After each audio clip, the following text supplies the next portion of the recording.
proteger é também cuidar da saúde mental. Limites são paredes que sustentam a casa por dentro. Bem-vindos ao FemPowercast, um espaço dedicado à segurança da mulher e defesa pessoal feminina.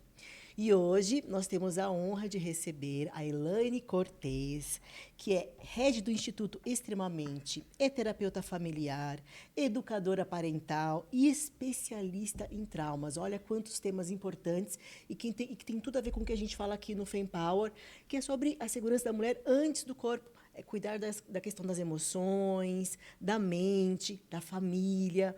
Enfim, o papo hoje vai render bastante. Seja bem-vinda, Elaine, minha querida amiga terapeuta. É Obrigada pelo convite. Estou muito feliz de estar aqui. Eu acredito que a gente precisa desse lugar de fala, do uso da voz e da vez. Então, estou muito feliz de contribuir, de oportunizar esse debate. Que bom, eu tenho certeza que vai ser muito rico. Mas antes da gente começar, eu gostaria que você falasse um pouquinho sobre o seu trabalho no Extremamente e a importância que isso tem para a segurança, né? Perfeito. O trabalho que nós desenvolvemos no Instituto Extremamente está muito relacionado com esse propósito do FemPower 360. Nós acreditamos que é necessário educar na base. Então, o Instituto Extremamente é um centro de desenvolvimento humano, muito voltado para pesquisa, estudo e também atuação, né? Educação. E, por meio da educação, nós trabalhamos com crianças e adolescentes dos 4 aos 18 anos de idade na Escola da Vida, uma das frentes do trabalho. E na Escola da Vida, eles recebem o desenvolvimento do que nós chamamos de domínios do viver, que são, na verdade, as woman skills, né? As habilidades humanas para os desafios reais. Então, é um complemento do ensino regular e um apoio à educação familiar. Nós somos uma ponte entre família e escola. Eles vão para lá no contraturno escolar, uma vez por semana, por 2 horas, e recebem de maneira intercalada, interligada, vivências, experiências muito gamificadas, lúdicas, bastante sensoriais, que desenvolvem esses domínios do viver. São 12. Consciência emocional, comunicação positiva, sentido e propósito de vida, autocuidado e autonomia, prevenção e enfrentamento, educação digital, educação financeira, educação sexual, mindfulness e estilo de vida, o treino da atenção plena, empreendedorismo e sustentabilidade, liderança e ética e espiritualidade autêntica. Tudo isso com fundamentação científica, né, com muitos estudos de base, muito vem da psicologia, muito vem das neurociências do comportamento, mediação de conflitos em contextos familiares, parentalidade consciente, educação transformadora, neuropsicobiologia do trauma. E para a espiritualidade, a gente tem os laboratórios das grandes universidades do mundo e também as evidências científicas que a medicina tem apresentado, com um pouco da inspiração da teologia cristã, né? E a gente acredita que é nesse momento que a gente está construindo adultos mais funcionais e mais saudáveis, né? Quando a gente desenvolve, por exemplo, autocuidado e autonomia, comunicação positiva, o próprio sentido e propósito de vida, que tem muito a ver com autoconhecimento e identidade, fortalecimento e posicionamento. Quando a gente trabalha a consciência emocional e a educação sexual e financeira, penso eu que elas estão muito interligadas com a prevenção da violência contra a mulher, né? Com certeza. E isso precisa ser para os dois, para os meninos e para as dúvida. meninas, Perfeito. né? A gente também tem lá o atendimento do indivíduo, mas sempre com uma perspectiva familiar. Então, é possível que um comece sendo atendida, mas em algum momento aquele casal estará lá ou aquela família estará lá, que são os atendimentos de parentalidade, né, de educação parental. É uma palavra difícil, tem esse nomão, mas na prática são as muitas ciências que abarcam potencializar os cuidadores para o cuidado. Sim. E aí, quando a gente pensa de uma forma mais ampla, isso não vale só para a criação de filhos, né? Isso vale para as relações familiares como um todo. Nós, enquanto filhos, nós, enquanto pais, nós, enquanto conjugalidade, né? Então, tem esses atendimentos. alguns parceiros na psicologia clínica, na psicanálise, e também no desenvolvimento acadêmico, né, psicopedagogia, reforço escolar especializado.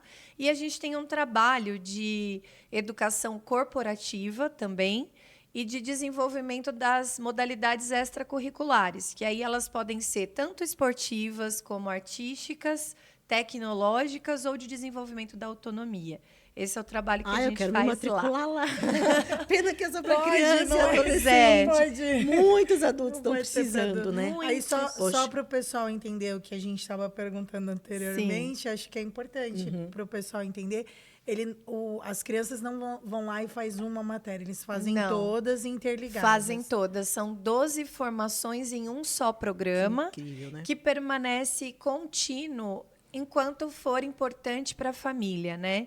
E a ideia é que a gente possa atravessar essa fase da infância para a adolescência e a preparação para a fase adulta junto com a família, paralelamente à escola, né? Eles chegam lá e os domínios são interligados, eles são intercalados, são cruzados Mas mesmo. tem um tempo mínimo que... 2 horas, né?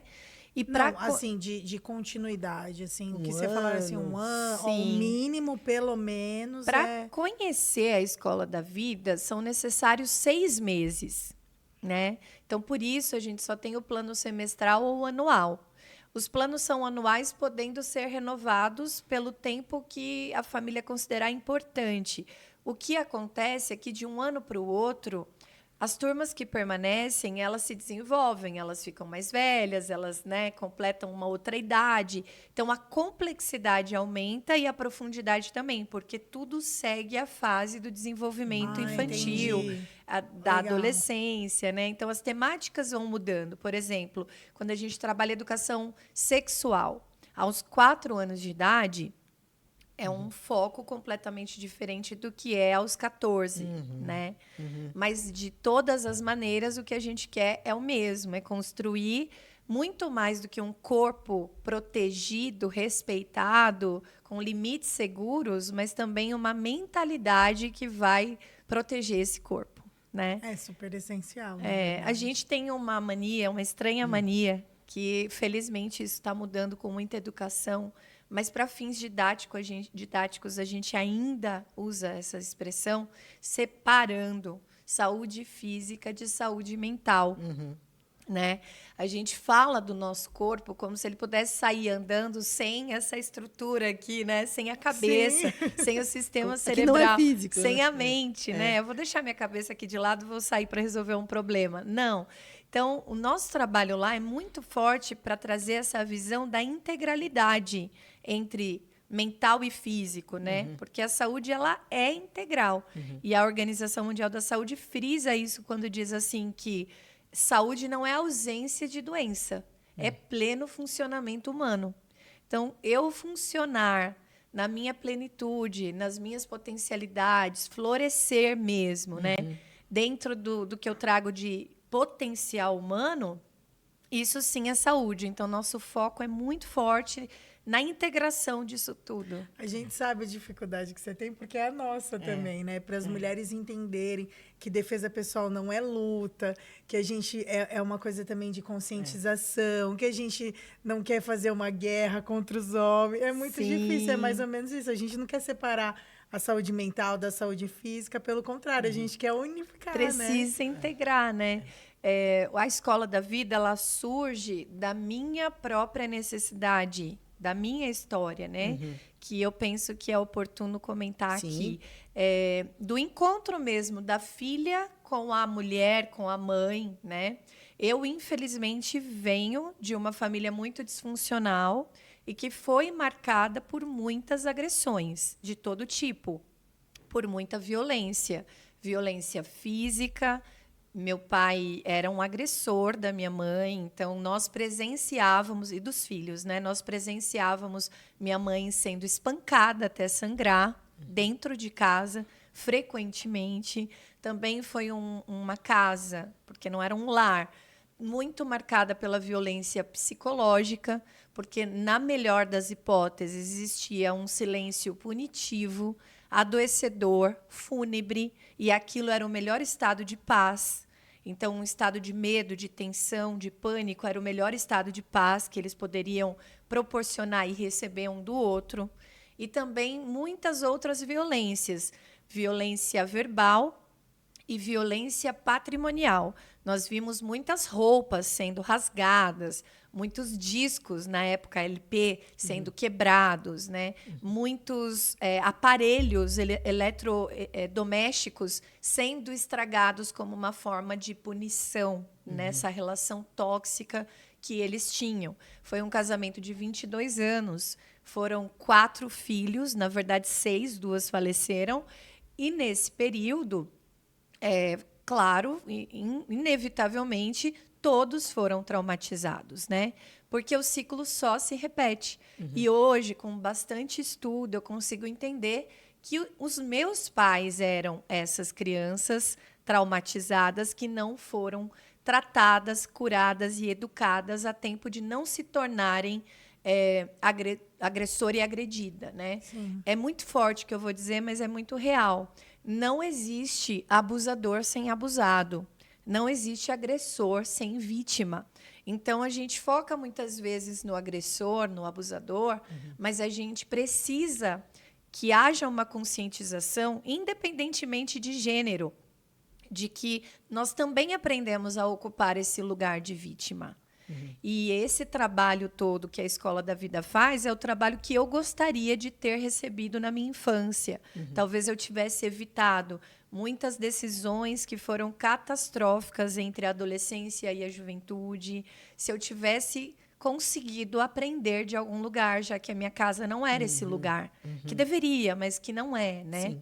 E nós viemos dessa geração, né? Os que têm 40 para mais, em muitos casos, talvez na maioria, né, presenciamos uma liberdade feminina maior, a mulher sai para estudar, sai para trabalhar.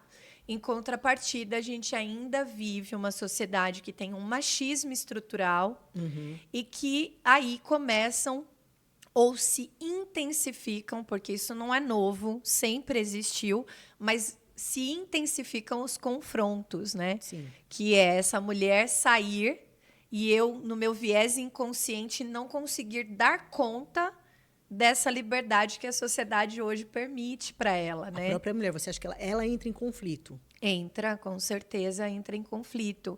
E o homem também, E porque o ele homem também se sente meio também. perdido Nesse papel. Nesse novo formato, que não é? Sim. Eu penso que a masculinidade, ela precisa demais ser trabalhada. Infelizmente, a gente tem muita coisa para nós, mulheres, Isso. e pouquíssima para eles, né? Ser homem é muito difícil nessa sociedade. Eu acho que sempre foi.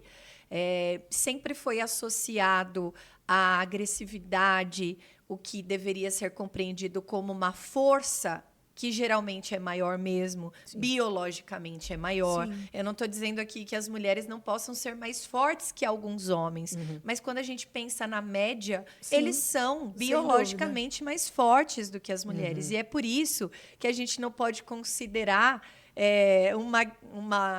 desde uma modalidade esportiva na competição até uma agressão proporcional, porque dá não pra é. ser. Por isso que a gente Tem fala uma que existe disparidade, eles técnicas são mais pra isso. fortes.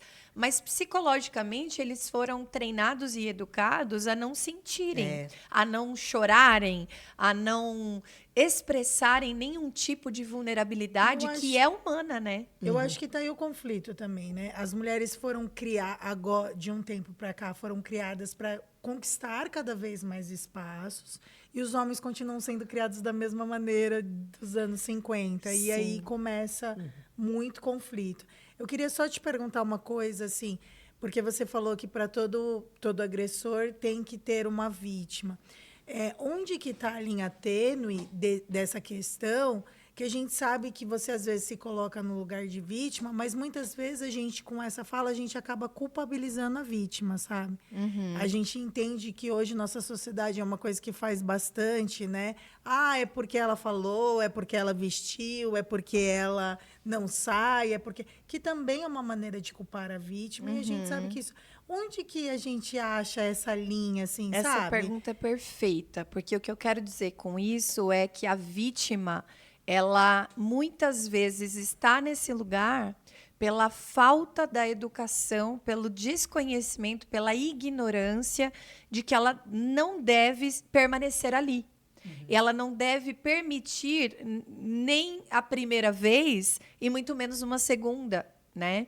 E isso precisa ser educado antes, né? Isso precisa ser aprendido cedo. Sim, sem dúvida. Né? Então, por exemplo, na Escola da Vida, a gente trabalha muito as questões de estabelecimento de limites seguros, de distância segura. O sim é sim, o não é não.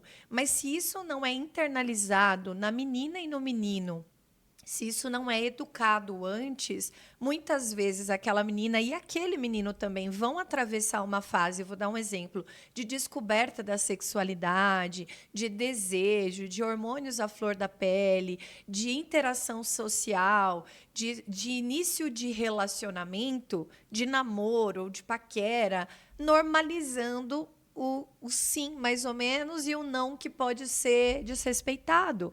Então, quando eu digo que só há um abusador se há uma vítima, é porque o abusador não consegue se colocar como abusador se aquela pessoa, para quem ele dirige a agressão, a ofensa, o assédio ou a tentativa, ela está preparada para brecar isso, para estabelecer um fim antes do início, sabe? Para Sim, se com esquivar, certeza. se defender, evitar, É o que a gente denunciar, procura se ensinar proteger. também. Então, só existirá abusadores enquanto a gente permitir que as mulheres ou os homens, porque eles também são vítimas de muitos abusos, permanecerem nessa posição da ignorância, né? Então, esse trabalho ele é fundamental, porque às vezes a gente entra num ponto cego. É muito fácil enxergar a violência quando ela é física. Sim. Quando ela é sexual, né? Quando um braço foi puxado ou arrastado, quando eu fui forçada a beijar alguém, quando eu ouvi uma ofensa verbal, um palavrão. Difícil é eu enxergar aquela violência velada, silenciosa, sorridente, às vezes narcisista, Sim. nem sempre narcisista, né? Às vezes é só uma questão cultural mesmo que precisa ser erradicada, combatida, reeducada, né? E esses pontos cegos são, para mim, assim, o maior número da violência e talvez o certeza. estopim das outras, porque sempre começa muito sutil. E eu acredito que muitas mulheres, passando por isso, não percebam que estão passando, porque elas não tiveram essa educação, acharam que é normal, eu tenho que segurar a onda, ele está nervoso, eu tenho que apaziguar, porque é meu papel. Sim. E os homens também acham, às vezes, mas o que eu estou fazendo demais? Exatamente. Não tem isso? Tem isso. A gente vive um momento muito paradoxal, assim. Se, por um lado, felizmente, a gente tem aprendido mais, debatido mais, identificado mais, denunciado mais, né? E isso não pode parar. Por outro lado, também, a gente tem...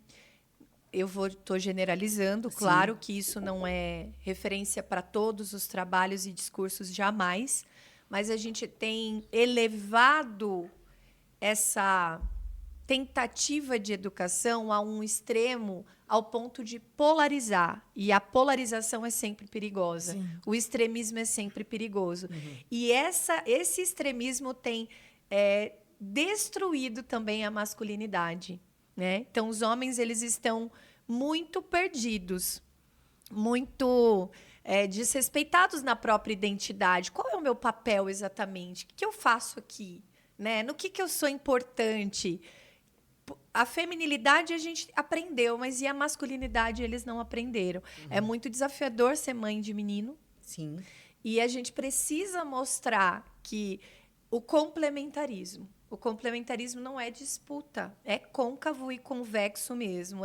Tem algumas coisas que você faz e tem uma potencialidade biológica em você, psicológica em você, cultural em você, social em você. E tem outras coisas que eu faço que há uma potencialidade maior em mim. E quando a gente junta isso, é fantástico para o cuidado, para a sociedade, para o convívio, né? Exato. Isso precisava ser equalizado.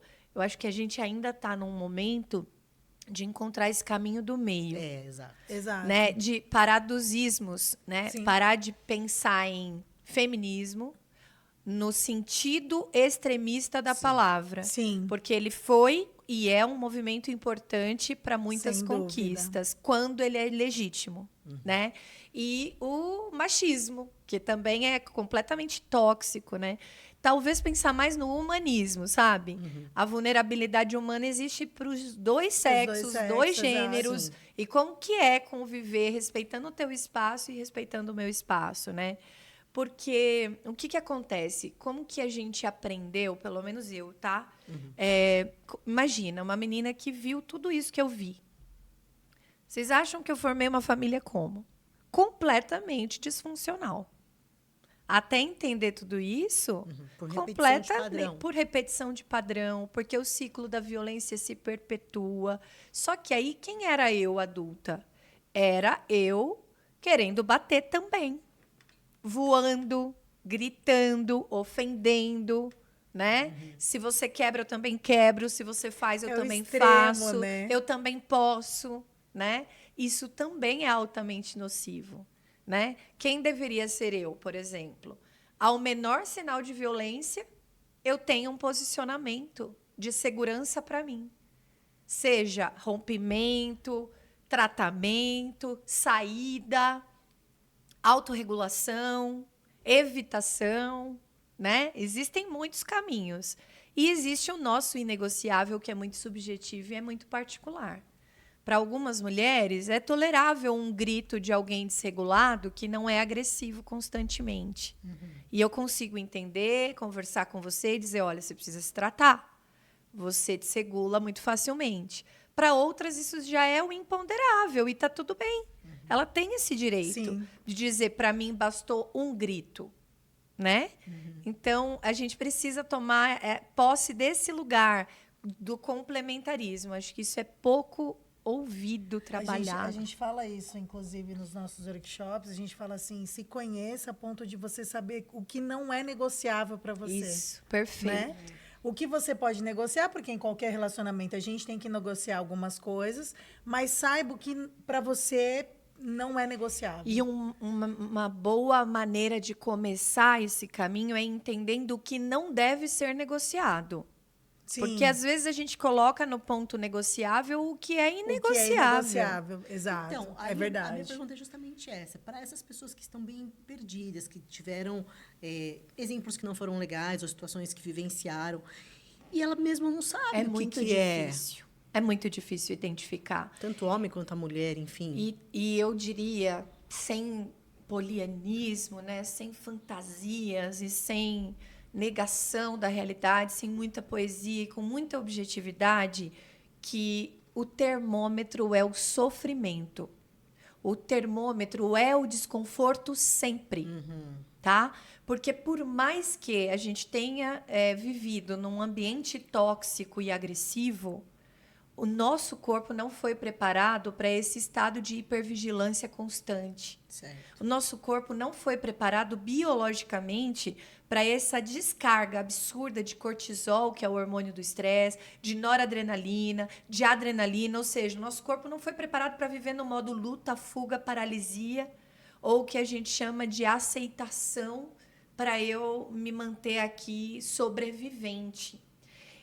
Mesmo quando culturalmente, socialmente, a história da minha família traz isso, o meu padrão traz isso, o meu corpo vai dizer que tem alguma coisa errada. Ele sempre vai dar um sinal. Ele sempre vai dar um sinal. A gente não precisa resetar a máquina para que isso aconteça. A gente precisa, sim, desenvolver essa escuta interna, mostrar os sinais e mostrar, no caso da criança, de uma forma muito, muito, muito didática e lúdica e exemplificada. No caso dos adultos também. Sim. Então, seu coração dispara, você sente falta de ar, você tem vontade de chorar, aparece um nó aqui na sua garganta, você tem raiva, você tem vontade de gritar, de sair correndo, de bater, você se sente desrespeitada, isso te entristece, te chateia. Você queria falar e não falou porque teve medo, da reação do outro, do que o outro iria dizer, ou pensar, ou sentir, da consequência disso. Você sente que você está encenando, que você não é você na maior parte do tempo. Então, existem inúmeros exemplos para a gente nomear, e a mulher, seja ela uma criança, uma menina, uma adolescente, uma adulta, dizer, puxa, eu sinto isso. E eu me calo. Que eu acho que me ensinaram que era certo. Me ensinaram que era certo, eu sinto isso. E isso vale para todos os contextos. A gente também precisa tirar isso do contexto afetivo amoroso. Sim. A gente precisa levar isso para o convívio social, né? Para a brincadeira que não é brincadeira, é uma ofensa. Exato. Né? Para o contexto escolar, para o contexto profissional, para a socialização, onde quer que ela esteja, para uma consulta médica ou jurídica, né? Para quando os opostos se encontram no quesito gênero e sexo, a gente precisa ampliar os exemplos, né? Alguém te faz uma pergunta e você se constrange com a resposta porque você sentiu que foi invadida na sua privacidade. Isso é violência, né? E não é... Eu vou usar uma expressão que eu odeio definitivamente, mas eu quero que quem gosta dessa expressão me escute e possa aprender. Não é mimimi. Aquilo que te traz desconforto é violento para você, de alguma forma. O seu corpo vai mostrar isso. Você vai pensar e vai calar. Você vai sentir e vai querer reagir. Então, o primeiro sinal é esse. A primeira bússola. Só que aí é claro, né? Quando a gente está falando de um processo de reeducação ou de educação, você precisa ser mais incisivo com isso. E você precisa mostrar para essa mulher o que já está sendo violado, né? Não são poucos os casos que aparecem para nós. Primeiro chega para nós, porque eu não sou psicóloga, eu sou terapeuta familiar, especialista em traumas e educadora parental. Então, o meu foco é sempre o grupo, é sempre a família, é sempre o núcleo familiar, que eu penso que é onde nascem essas mazelas humanas, né? E aí, sempre chega para nós algum descompasso, seja na conjugalidade ou na parentalidade. Vamos pensar na criação dos filhos. Sempre chega para nós assim, essa criança não obedece, por exemplo, tá? Essa menina não obedece. Tudo que eu falo, ela questiona, ela rebate, ela pergunta, ela não aceita. Olha aí o perigo. Já é o primeiro ponto de alerta. Se eu quero filhos robóticos, obedientes, cegos, eu estou construindo vítimas. Porque é necessário que essa criança, que não tem controle inibitório formado ainda, que esse córtex pré-frontal só vai amadurecer lá entre 25 e 30 anos, então não tem a completa capacidade de análise de risco, benefício, de consciência, né? Essa mentalidade está sendo formada, que ela possa questionar o status quo das coisas, que ela possa ter o direito de dizer por que eu não posso, por que tem que ser assim, sem que eu interprete isso como abuso ou como afronta, minha autoridade não está sendo respeitada como mãe, como pai. Por que isso é tão importante? E eu estou falando de uma coisica. Sim. Porque lá na frente, essa mesma menina, esse mesmo menino, que forem condicionados a acatar sem questionar, sem entender, serão vítimas de uma relação que vai pedir que eles sejam apenas obedientes. E como distinguir esse limite? Porque tem que ter um limite, né? Sim. Óbvio que, assim, a gente sabe que tem crianças questionadoras e tem crianças mal criadas, né? Sim. E como que a gente distingue esse limite? Ó, ela pode perguntar, mas a partir do momento que ela está passando ali, porque é o que é o que você mesmo estava falando. A gente encontra na sociedade agora, tudo é extremo, né? Sim. Tudo, ou eu permito tudo, ou eu não permito nada. Eu costumo dizer que nós saímos, infelizmente, desse lugar autoritarismo, né? Que foi o que eu vivi muito, a nossa geração viveu muito, que é manda quem pode, obedece quem tem juízo, cala a boca porque sou eu que mando, engole esse choro, senão você vai chorar com gosto, homem não chora. Enfim, todas essas falas de repressão e de reprimir o que se sente, só que a gente escorregou direto nessa gangorra para permissividade, o que é outro perigo. Sim. Tão perigoso quanto o autoritarismo é a permissividade, porque a permissividade é o sim para tudo. É a falta do não, é o não estabelecimento de limites também. Enquanto aqui tem um limite abusivo, aqui não tem nada de limite. Eu também estou ensinando o outro que, assim como ele não recebeu limites, ele não precisa estabelecer. Olha que perigo. Então, por isso está muito na base, né? A linha tênue é sempre compreender o seguinte: toda a ação na vida, isso é físico e isso é social, né? Vai gerar uma reação, uma consequência, né? E a gente não educa castigando, a gente educa mostrando o que pode existir de consequência, positiva ou negativa, né? Para os pais, também haverá o seu inegociável de acordo com a cultura familiar de cada um. Então, vamos preservar esse inegociável da sua cultura, que talvez possa ser melhor compreendida, ampliada, conscientizada, educada, talvez seja uma cultura rígida, mas vamos considerar que essa cultura não está impregnada de nenhum autoritarismo. Eu simplesmente tenho os meus valores e para os meus valores, o que é comum para o vizinho, para mim é inegociável e está tudo bem, isso precisa existir para a gente viver. A gente tem que ter o nosso imponderável guardadinho. Então tá lá, guardadinho, não estou falando dele agora. Eu preciso educar de maneira que o outro compreenda os motivos, as causas, né? Os limites, o que pode acontecer. Isso só se dá com muito diálogo, com aprendizado, e ninguém aprende nada com medo. Isso vale do 0 aos 100 anos. Todas as vezes que o fator medo estiver envolvido num processo de aprendizado, seja aprender a conviver com o outro, estaremos fadados ao fracasso. Porque o cérebro com medo, ele só funciona com uma finalidade: sobrevivência. Escapar, né? Escapa do perigo. Escaneamento de perigo. Então, naquele momento, não tem córtex nenhum funcionando. O que a gente tem é uma amígdala cerebral hiperativada e um sistema trabalhando para você sobreviver. É ameaça de morte mesmo. Então, ele só quer que você sobreviva. Então, muitas vezes, a criança que para porque ouviu um grito, porque tomou um tapa, ou porque foi ameaçada, e aí a gente acha, funcionou, aprendeu. Na primeira oportunidade distante da ameaça, ela vai cometer aquele equívoco, aquele engano, aquele erro. Porque, na verdade, no momento que ela podia aprender, ela estava paralisada, se protegendo. Então, ela só foi condicionada, ela correspondeu, né?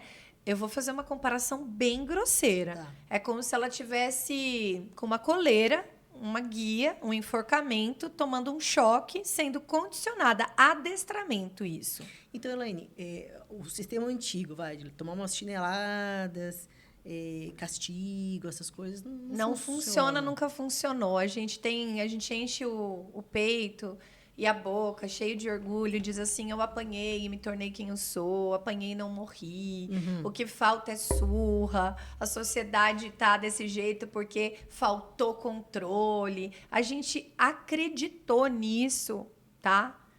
De uma forma assim tão maluca. Se isso funcionasse, nosso sistema penitenciário estava recuperado. Porque o que eles apanham ali uns dos outros, sim, e também de algumas autoridades, não está escrito no gibi. Ninguém sai de lá mais recuperado. A estatística mostra que sai menos recuperado desse sistema como ele é, né? Pode Desculpa. falar, imagina. É Você polêmico mesmo. Você não acha que tem diferença de pessoa para pessoa? Por exemplo, eu vou te dar a minha experiência. Eu Sim. tenho 4 filhos. Então, eu tenho 2 filhos que são super tranquilos. Você consegue ensinar, você consegue conversar, você consegue, sabe? Nossa, dá para contar no dedo as vezes que eles tomaram uns tapinhas, assim. Mas eu tenho 2 que eu falo, vocês imploram para tomar uma surra. Então, olha só, é mais ou menos assim. Eu não estou dizendo que, em algum momento da nossa trajetória da criação, a gente não tenha que usar a contenção ou a força. Mas eu não estou dizendo com isso também que a gente vai usar o castigo físico como modo de aprendizado. Oxe, então põe na prática aí pra gente Tá. entender. Então, vamos imaginar, eu tenho uma criança que levanta a mão para mim, ela precisa ser contida. Então, eu vou segurar bem forte nesse braço nessa hora e vou impedir isso, porque eu sou mais forte. Eu estou usando força física. Estou usando contenção, né? Agora, não significa que para que ela entenda que tem que me respeitar, ela precise apanhar no bumbum ou tomar uns tapas cada vez que ela excede. Né? A questão é que a gente não aprendeu isso também, né? Eu sempre dou um exemplo, eu gosto muito desse exemplo porque eu penso que ele é bastante educativo.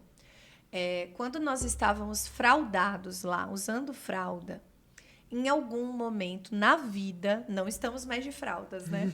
Alguém, seja lá quem for, não importa se foi um colaborador doméstico, uma babá, um cuidador, o pai, a mãe, a avó, a tia, a madrinha, alguém, a vizinha, a escola, mas alguém falou para nós assim, ó, é xixi, é cocô, corre, corre, vamos pro banheiro. Sim. Muito bem, tchau xixi, tchau cocô, parabéns, você conseguiu. Olha, você ficou sequinho, olha, fez cocô no piniquinho.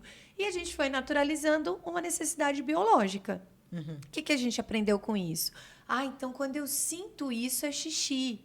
E quando eu sinto aquilo é cocô. Porque numa determinada fase da infância, a criança confunde. Ela pede para ir ao banheiro, é uma coisa e sai outra. Porque ela ainda não sabe entender o corpo dela. E ela está aprendendo. E a gente está nomeando e ajudando que ela perceba. E aí, quando ela entende que isso é natural, que ela pode sentir, que tem um lugar seguro para descarregar aquilo que tanto incomoda e que precisa extravasar, e que todo mundo faz isso, ela não se envergonha de ir ao banheiro. Se ela chegar num ambiente social e ela tiver que usar o toalete, ela se retira, ela vai ao banheiro e quando ela volta, ela não se sente na mira de todo mundo, envergonhada, né? Porque nós somos educados. Certo. Que existia esse banheiro, esse lugar social e que todo mundo podia. As emoções, elas são tão fisiológicas quanto urina e fezes. Mas ninguém olhou para nós e disse: isso que você está sentindo é raiva. E quando a gente sente raiva, a gente tem vontade de gritar, de morder, de bater, de socar, de quebrar, de correr. Porque a gente se prepara para lutar pelo que a gente quer. E isso é normal. E quando você sente isso, você precisa fazer isso aqui para a raiva não virar violência. A raiva é a emoção do atleta. A raiva é maravilhosa. A raiva é a virada da mesa, é a virada do jogo, é a hora que você fala, chega, isso aqui para mim não dá mais. Né? Ninguém olhou para nós e falou, isso é tristeza. A tristeza faz a gente querer encolher, precisar de um abraço, querer escurecer, precisar de um conforto, querer sumir do mundo, buscar o isolamento. E quando você sentir isso, você pode ir para esse banheiro emocional aqui, ó. Ninguém, ao contrário. A gente foi educados numa época que os nossos pais não suportavam nem o choro da criança. E aí a gente cresceu achando que só o ruído do choro era incômodo. Hoje, chorar em público é vergonhoso, expõe demais. Quantos de nós choramos em público e achamos normal? Mas a gente gargalha, dá gargalhada. Então, as nossas emoções foram completamente reprimidas, elas não foram educadas, nomeadas. Ninguém disse para a criança, para os nossos filhos, o que eu faço com isso? E aí, o que a gente aprendeu a fazer nós? Reprimir, reprimir, reprimir, explodir. Reprimir, reprimir, reprimir, explodir. Agora, num processo de criação, onde eu aprendo isso como pai, como mãe, falo, realmente, eu não fui educada assim, então eu não sei fazer isso, eu preciso aprender.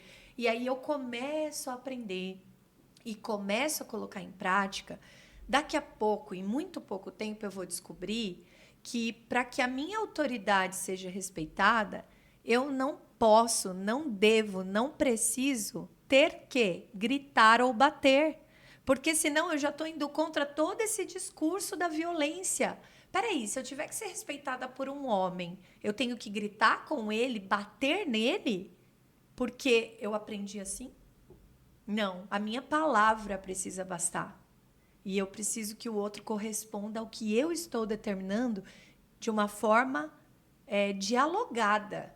Só que isso não vai acontecer lá na fase adulta. Isso precisa começar dentro da nossa casa. Eu não posso ser respeitado só porque eu gritei. Isso já é violento. Eu ter que gritar para ser respeitado já é violento. É melhor do que calar. Mas melhor ainda do que gritar a minha palavra tem que bastar, a minha postura tem que bastar, o meu limite invisível tem que ser enxergado, percebido. Desde criança. Desde assim. criança. E a criança precisa entender isso. A criança Talvez precisa... uma, que nem ela falou, um filho entende de uma forma diferente. Gente, isso é tão forte para mim, tão determinante, né? Que, por exemplo, quando a gente pensa nas lideranças, eu tenho uma frase que diz assim: líderes cruéis não nascem prontos, eles são construídos. Mas eles não são construídos na faculdade, quando eles viram trainees, antes de se tornarem CEOs, porque são herdeiros. Não, eles são construídos dentro de casa. É um ecossistema, é casa, escola, empresa, sociedade. Então, aquele chefe, que o nome já está errado, né? Porque não é uma tribo. Mas aquele líder, que também não é líder, né? Que é ogro, grosseiro, que acha que pode abraçar as colaboradoras da hora que ele quiser, acariciar, beijar, tocar, brincar, ou gritar, ofender, ameaçar, intimidar de qualquer maneira. Ele, se a gente for fazer um retrocesso na história dele, uma retrospectiva, fatalmente aprendeu a autoridade assim. Ele aprendeu a autoridade assim em algum lugar. Você não acha que também ele pode ter aprendido assim, ou pelo contrário, ele não teve limites? Também. Mas de qualquer maneira ele aprendeu. Se ele não teve limite, ele aprendeu que não ter limite era normal, era ok. Então, porque eu acho mais fácil. Ou ele tem algum adoecimento mental não tratado. Então a gente ou tem uma criação deficiente ou tem um transtorno não identificado. Porque né? como eu ainda insisto no... Tem criança que se você falar, olha, não, tudo bem, vamos conversar, vamos falar, dá tudo certo. Mas tem criança que não entende, você tenta conversar, aí você tem que partir para o castigo. Aí do castigo ainda não dá certo. Eu não sei. Até onde eu vai? Dei Mas eu posso te garantir que funciona. Que funciona o caminho diferente desse. Não estou dizendo que em algum momento a gente não tenha que usar a força física para conter alguma coisa, para corrigir algum comportamento, tá? Mas isso não pode ser o padrão, isso não pode ser a única forma, isso não pode ser o meu limite de quando eu bater é porque ultrapassou. Porque senão eu estou perpetuando o ciclo da violência que a gente tanto combate, né? E aí, assim, só que para isso funcionar, eu preciso entender como é que eu faço a autoridade valer. É que a gente não sabe como. Porque nós somos ensinadas assim. A gente foi ensinado a respeitar. Por exemplo, eu vou dar um exemplo particular. O meu pai nunca me bateu. Olha que coisa o meu pai também, curiosa. ele só olhava para mim já... O meu pai bateu na minha mãe, mas ele nunca me bateu. Ele só olhava e era suficiente para eu estremecer, né? Tá, isso é saudável? Não. É um olhar intimidador. É violência velada, é silenciosa, né? Sim. Então, não significa... O fato de eu ter correspondido não significa que eu aprendi a respeitar a autoridade. Olha que sério, né? De repente, eu fui aquela criança que só de olhar eu paralisei, que eu não dei trabalho. Mas lá na frente, eu vou lidar mal com a autoridade. Eu vou lidar mal com um comando, uma condução, uma ordem, uma liderança. Por quê? Porque a minha figura de autoridade era autoritária. E qualquer gatilho de autoritarismo para mim vai provocar um trauma, vai aguçar uma dor, vai ser maior que eu. E eu vou corresponder a isso. Eu vou ser reativo num primeiro momento se eu não aprendi, não responsivo, né? Então, a gente precisa aprender. E existem caminhos práticos mesmo, não teóricos, de se acontecer isso, eu faço o quê? Se acontecer aquilo, eu faço o quê? Só que a gente está num movimento contra a cultura. Então, para que isso se estabeleça, a gente precisa repetir, fazer, acreditar, buscar, aprender. Não é uma vez, né? É que assim, só pensando assim, é que eu realmente acho que, não que o castigo não funcione, eu acho que o castigo sem explicação não funciona. Sim. Porque o castigo, entre aspas, O castigo é a com consequência explicação, e uma ela consequência. funciona super. Então, às vezes, é perigoso a gente falar assim, não pode castigar, não pode... Não, porque não. aí fica, O castigo que a gente conhece assim, popularmente, eu prefiro chamar de consequência, Sim, tá? A consequência aplicada deve ser usada, porque vai ser assim na vida. Se você ultrapassar o sinal vermelho, você vai gerar uma consequência. Você vai bater o carro, você vai atropelar alguém, ou você vai provocar um acidente, você vai ser multado. Então, esse, entre aspas, castigo é que até a nossa linguagem precisa ser reeducada. Porque quando a gente fala castigo, pressupõe algo não educativo, muito mais punitivo e cruel. Então, eu prefiro usar consequência. Já é parte dessa revolução que a gente precisa fazer. Mas, por exemplo, o que é muito comum? Vou dar um exemplo muito, muito comum mesmo. O seu adolescente não correspondeu com uma responsabilidade que é dele. E aí ele não correspondeu porque ele estava na rua, naquele momento, jogando bola, tá? Super comum. Qualquer endereço já teve uma história dessa. Aí a gente vai lá e faz o quê? Você tá de castigo. Vai ficar sem celular por 3 meses. Mas o que o celular tinha a ver com isso? Então, eu vou usar esse exemplo para dizer que a consequência precisa estar associada ao dano. Sim. Então, se ele deixou de fazer uma responsabilidade porque ele estava no celular, você tem que interferir no celular.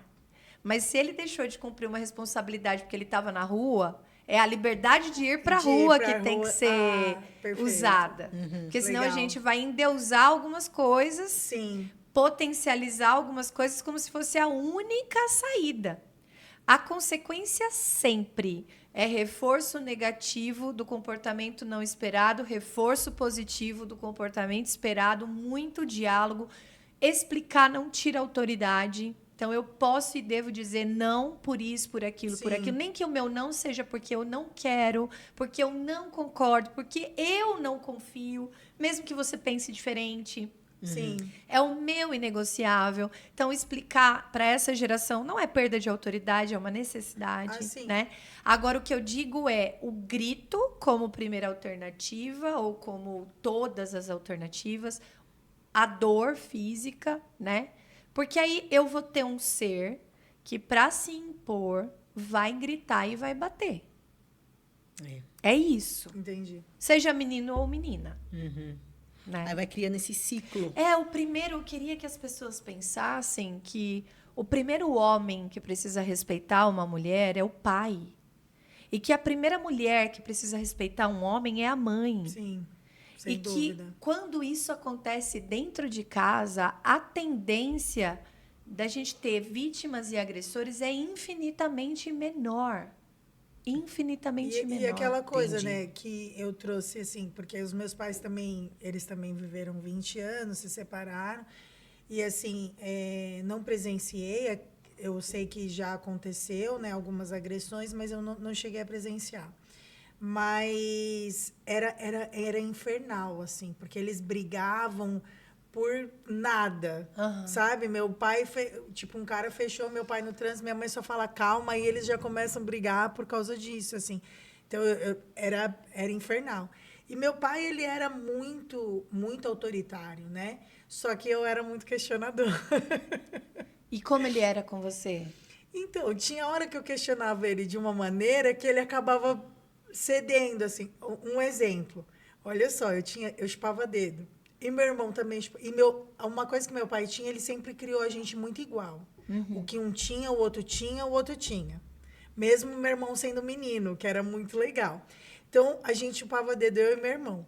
E com 7 anos, o meu irmão, eu tinha 5, ele colocou pimenta no dedo do meu irmão. E quando ele veio colocar a pimenta no meu dedo, eu falei, o senhor não pode colocar pimenta no meu dedo. Ele falou, por quê? Eu falei, porque meu irmão teve o direito de chupar o dedo até os 7 anos. E eu porque ainda não eu tenho. com 5, gente, Espertinha. E eu lembro, e ele respeitou. Assim, apesar de ser super autoritário, assim, sabe? Então, assim, quando eu tive meus filhos, eu achei assim, puxa, meu pai, muita coisa ele me ensinou e deu certo, sabe? Sim, a gente ele não era pode muito... pegar tudo e jogar no lixo Exato, também. ele era muito incisivo nessa questão de valor, apesar de ser autoritário, sabe? Sim. Apesar da gente ter que jantar em silêncio para ele escutar o jornal, sabe? Umas coisas Sim, assim. sim. Então, eu quis fazer diferente, mas pegando um pouquinho do que ele tinha. E você está certíssima, porque a gente não pode desconstruir o que foi bom. A gente vive uma era, uma sociedade que perdeu demais princípios, valores. Exato. Né? O que eu quero dizer é que o nosso primeiro laboratório de vida está lá em casa. É onde a gente convive a maior parte do tempo de desenvolvimento e de formação da personalidade, do comportamento, dos mecanismos de enfrentamento, de prevenção, de defesa, de reação, de resposta. É em casa, né? Mais do que na escola, né? Então, por exemplo, eu vou dar um exemplo. Aquele pai que acorda e acende as luzes da casa toda, liga o som alto, porque ele acordou, tá? E todos estão dormindo, tá? Mas quando ele está dormindo, ele quer silêncio na casa, ele está sendo violento. Sim, Ele está sem sendo dúvida. abusivo, ele está sendo agressivo. Sem Ele dúvida. está querendo dizer que o direito dele pode ultrapassar o direito do outro. Então, a gente não precisa ir muito longe, são as pequenas coisas. É porque tem aquela história de pai e mãe, assim, né? Pai e mãe vem em primeiro lugar, então o melhor tem que ser deles, Sim. ou tem que ser do jeitinho deles. Eu vou dar um outro exemplo, Paty, se vocês me permitem. A gente tem uma ideia muito maluca também, que não está escrito em lugar nenhum, tá? Nem na psicologia, nem na educação, nem na pedagogia. Você busca, fala, da onde saiu isso, né? Que é, você leva o teu filho num parquinho. Aí ele tá lá com o brinquedo favorito dele, né? Vamos pensar numa menina que tá lá com a bonequinha dela. Aí vem uma criança, se aproxima e quer aquela boneca. E o que a gente faz, na maioria das vezes? Empresta para ela. Empresta para ela, você não pode ser egoísta. Empresta para ela, empresta e força e tira da mão, né? Aí vamos pensar isso no modelo adulto? A gente emprestaria nossa calcinha, nossa carteira, nosso carro, nossa maquiagem. Para um estranho. Para um estranho? Ou para qualquer pessoa, independentemente se é... Não.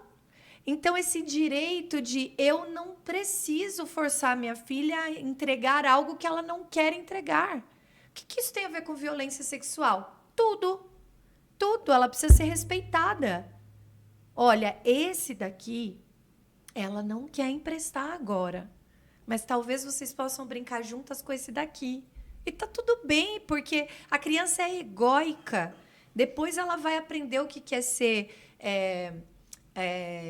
compassiva, empática, e vai aprender a partilhar. Ela vai chegar nessa fase do desenvolvimento. Né? A criança que não pode argumentar, porque ela é criança, é a mesma que às vezes vai calar um abuso do tio, do vô, do padrinho, do vizinho, porque ela não pode falar. E ela vai pensar, não posso falar, minha mãe não vai me ouvir. Meu pai não vai acreditar. Né? Aquela criança que nunca pôde... Ela mentiu uma vez, e aí tudo que ela falou depois disso é uma mentira. Como que ela vai se defender? Se as únicas primeiras figuras que ela tem dentro de casa não confiam nela. Se a confiança foi um cristal tão, né, tão frágil assim para quem está se desenvolvendo. E quantas mentiras a gente não conta ao longo da vida, mentirinhas sociais. Mas não, meu filho mentiu para mim. Acabou a minha confiança em você, eu não confio mais em você. Tudo que você me falar, eu não acredito. Aí ele sofre um abuso. Então, é tão lá embaixo o negócio...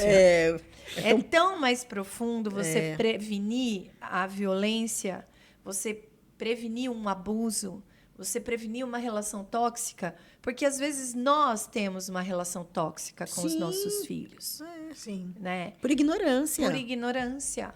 Por ignorância. Eu não estou dizendo deixe tudo, libere tudo. Sim, Jamais. sim. Isso também é a loucura. Isso também vai levá-lo É pro... os extremos, né? Os a gente tem que extremos. chegar no equilíbrio. Os extremos. E o medo da gente contar a regra do jogo. Não, a gente tem que contar a regra do jogo. Ó, você está na minha casa, eu gosto que seja assim, vai ser assim. Exato. E essa é a regra do nosso convívio social. É o medo de mostrarmos que nós também erramos, que nós também Exatamente. sentimos. A gente quer ser super-heroína Sim. para os filhos. Eu só tive isso porque você estava falando negócio de pai e mãe. Meus pais eram assim. Então, quando os meus pais se separaram, que eu tinha 13 anos, que é bem uma idade crítica, né? Foi muito difícil eu entender que meu pai, antes de ser pai, ele era homem. Ele tinha os defeitos, ele tinha as necessidades, e minha mãe a mesma coisa. Então, quando eu tive meus filhos, eu falei, não, eu preciso mostrar para eles que, olha, antes de ser mãe de vocês, eu sou mulher.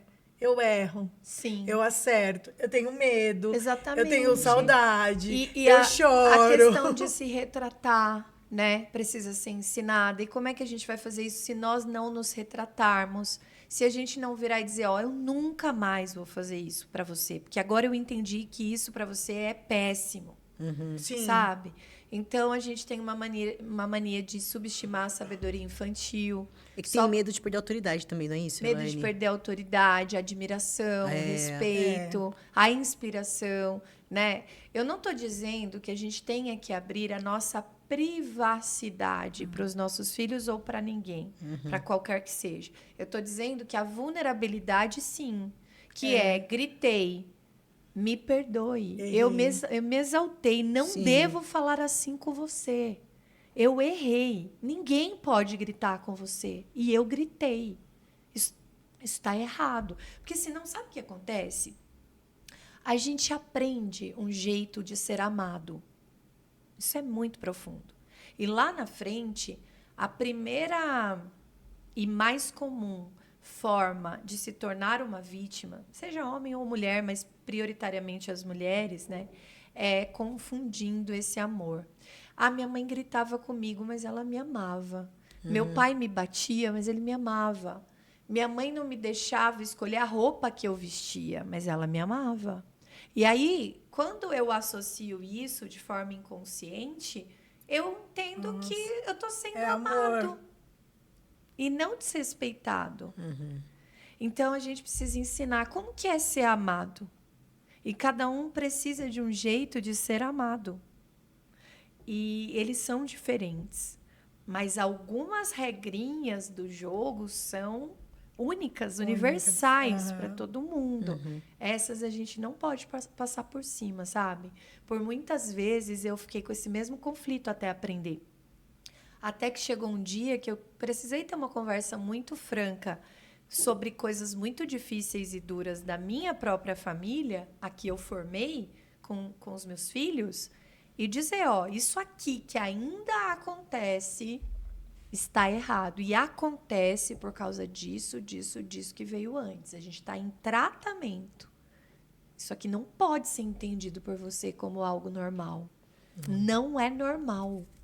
Não é legal, não é certo. Tipo, é criminoso isso. Tem que ser ensinado. Tem que ser ensinado, sabe? É que a gente precisa aprender, né? Assim, então, assim, a gente até comenta muito que são muitas camadas. A gente está meio que apagando um incêndiozinho quando a gente fala de defesa pessoal e trazendo algumas informações, um pouco de conscientização, mas é muito profundo. O que você falou aqui, nossa, quanta coisa, né? E quanto mais você fala, mais eu penso, meu Deus, a gente tem muito que aprender. Muito que aprender. Que a parentalidade deveria ser um curso de verdade, feito por todos nós, sabe? Sim. Eu vou dar um exemplo. O garoto que ele erotizou, ele tornou a mulher um objeto, né, do desejo, do sexo, do prazer, arrastou, se sentiu no direito de agarrar, de beijar, de passar a mão, de ter uma relação forçada.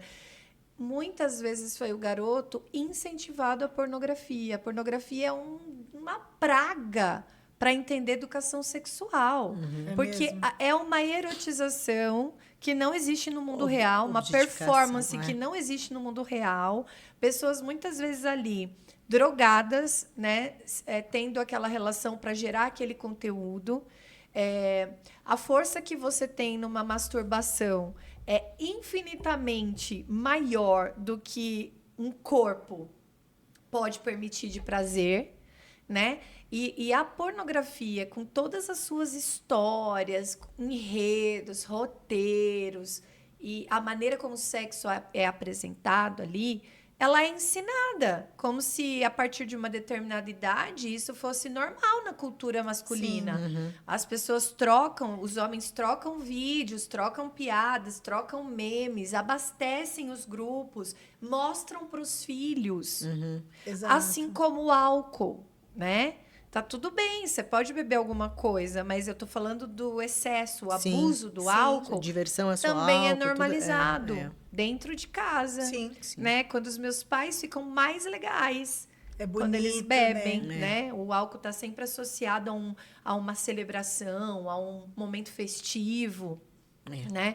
Então, a gente vai educando tudo isso. A gente educa. Eles são um HD vazio. E é interessante que nesse negócio de pornografia, o meu filho mais velho, ele gostava muito, assim. E eu falava assim, meu Deus, né?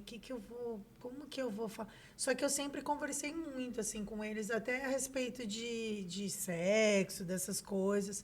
E uma coisa que eu achei, assim, um caminho e acabou dando certo, eu falei pra ele, olha, eu sei que você gosta, e eu vou falar pra você, sexo não é proibido, não é ruim, sexo é legal, é gostoso, mas isso que você está assistindo é uma deturpação da imagem do sexo. Isso. Não tem nada a ver com a imagem do sexo. Não tem nada a ver com que vai ser gostosinho, você com uma namoradinha, e ele tinha 10 anos. Então. Mas não tinha outro jeito. Como que eu ia? Eu falei assim a ele. Aí meu marido falou, mas ele só tem 10 anos. Eu falei, mas ele estava assistindo. Então, eu falei, mas eu não tenho como. Não dá para proibir, não vai, porque se ficar proibido, aí fica. E detalhe, tá? Algumas pessoas não sabem, mas 10 anos oficialmente adolescentes. A gente tem uma coisa de falar pré-adolescente.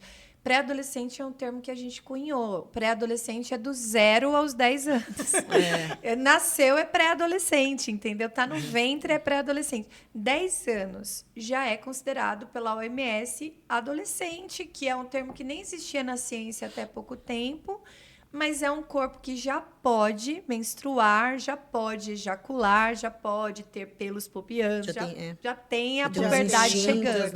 Né? Então, ele já estava no começo dessa adolescência, né? Os acessos também, né? Sim. Outro dia eu recebi um relato de uma mãe que a criança digitou morango. Putz, veio um monte de porcaria. Tem uma outra que também contou Deus. o mesmo relato. Tem um cogumelo, que é um desenho famoso aí. E vocês podem imaginar o que veio. Isso no YouTube Kids, tá? Putz. Então, assim, a gente não tem mais fronteira. Então, a educação digital aí como uma necessidade para prevenir violência. Porque você ter conteúdo, ter acesso a um conteúdo adulto antes da hora é violento. Sim. Interfere na sua visão do corpo do outro, da sexualidade, né? A educação financeira, idem, né? Por que os nossos antepassados permaneciam tanto tempo numa relação violenta? Porque as mulheres não tinham como sobreviver, como comer. Exato. Né? Então, a importância da educação financeira, né? Nossa senhora, a gente tem que fazer um podcast para cada tema. É verdade. É tanta coisa, Elaine, é tão bom, tão importante. Mas, assim, a gente está realmente já bem no finzinho. O que você poderia dizer, assim, então, para um conselho de terapeuta para aquela mulher que está numa situação que você já passou, mas num relacionamento que não está legal, ela não está nem se entendendo por onde começar, assim, para se libertar ou começar a achar um caminho através da questão Eu emocional. diria de verdade, reconheça os seus incômodos, assuma os seus desconfortos, escute o seu corpo, escute a sua alma mesmo, a sua dor, acolha essa dor e diga: tem alguma coisa errada ou estranha aqui, por mais que não pareça explicitamente violento. E procure ajuda. Procure né? um profissional que possa olhar para você, entender o seu histórico familiar, cultural, os seus traumas de infância, entender as suas necessidades e os seus incômodos e dizer, olha, isso é violento. Por isso, por aquilo. Busque educação, busque informação, busque conhecimento. Partilhe, né? Não guarde e não normalize, não passe Não por fique cima com vergonha. do desconforto. Não fique com vergonha e não cale o mal-estar. Sim. Porque essa é a primeira violência que a gente comete contra nós. Tem algo aqui que não está bom e eu não consigo... E não faço nada a eu não respeito. faço nada com isso. Quando a gente estuda, né, a relação de casais, um dos grandes estudiosos dessa área, o John Gottman, ele traz o que ele chama, isso não tem nada a ver com religião, só para pontuar, os cavaleiros do apocalipse. Foi como ele nomeou 4 comportamentos na comunicação que são violentos e que estatisticamente vão levar ao divórcio. E eles são violentos, ele frisa isso, um grande terapeuta de casais. E o que ele diz? A evitação, o desprezo é uma forma de violência. Quando você se sente uma planta dentro de casa. Quando você fala e o outro não te responde. Quando você pergunta e o outro não fala nada. Então, a evitação, o desprezo é uma forma de violência. O criticismo exacerbado. Então, você preparou uma comida, vai. Tá muito bom, mas... Sempre tem um mas, sempre tem um senão, um porém, uma crítica, um defeito, um problema, uma baixa autoestima, alguém falando do teu corpo, do seu jeito, da sua fala, de como você mastiga, como você anda, como você respira. O criticismo é uma forma de violência na comunicação. A obstrução, que eu tento diálogo, o outro evita, ele obstrui todos os canais. É bem assim, não vejo, não escuto, não falo. Né? Eu fujo da conversa de qualquer forma, por qualquer meio. Eu não quero tocar nesse assunto, eu não quero que você me fale, eu discordo, eu não quero, não vou falar, não quero discutir. É uma forma de violência. E, por fim, a defensividade. Quando, ao trazer um incômodo, o outro tem sempre uma explicação de que aquilo é sobre você. Foi uma resposta a você. Eu também sugiro que, na tentativa de um diálogo, quando você notar o seu desconforto, e a gente estiver falando de parceiros, de uma relação afetivo-amorosa, que você comece falando sobre você. Né? Coloque tudo na primeira pessoa do singular. Eu não consigo lidar com o grito. Quando eu escuto alguém gritando comigo, eu me sinto muito desrespeitada. Eu preciso que, quando você falar comigo, você fale num tom diferente, me respeite. Porque quando a gente traz para nós, essa conversa começa diferente também, né? Porque a gente tem que lembrar que o outro é um outro não educado para isso também, infelizmente. O que não significa que a gente precisa tolerar. Né? É isso. Isso é muito claro, eu acho, né? Esses dias, o meu marido, ele é muito difícil. Então, quando a gente discute alguma coisa, ele fecha e ele espera passar. E isso me irrita, sabe? Então, pronto, agora você falou assim, olha, eu não me sinto confortável. E aí, esses dias, a gente teve uma discussão, assim, e aí eu falei assim, ele tem que me pedir desculpa, eu acho que ele tem que me... E fiquei com isso. Eu falei assim, agora eu vou esperar ele me pedir desculpa. Eu falei, não vou esperar. Aí mandei um áudio. Eu falei, tô mandando um áudio para ficar gravado. Eu quero que você me peça desculpa. Você me deve desculpas. Eu achei que ele ia surtar. Não, mas aí ele me mandou um áudio.